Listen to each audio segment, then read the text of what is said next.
Mines and Geosciences Bureau miauhag sa kagamhanan sa dakbayan sa Talisay nga did-an gihapon ang mga motorista nga makaagi sa mga dapit nga dunay pagdahili sa yuta. Ang report ni Femery Dumabo.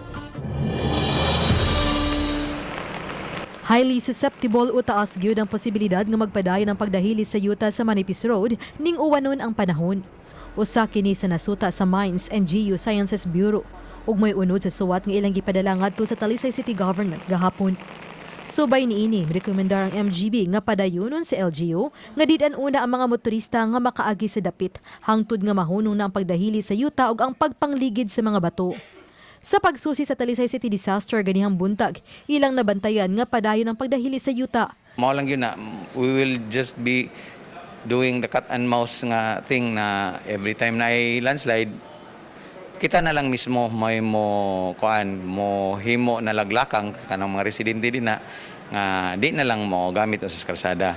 We're in direct coordination with the barangay captain through Ma'am Bebet Solana as well kung unsay pwede na tumabuhat og ikatabang nila. It's a very long stretch. It's going to be a lot of people. So ato pang gitanaw unsa may type of help mahatag gikan sa city government. Hinungdan nga pabili ng mga barikada gikan sa may lagtang barangay hall hangtod na sa unahan sa barangay hall sa Kampo 4. Hinon na dunay pipila ka bahin sa dapit nga posibleng paagian na karong alas 4 sa hapon.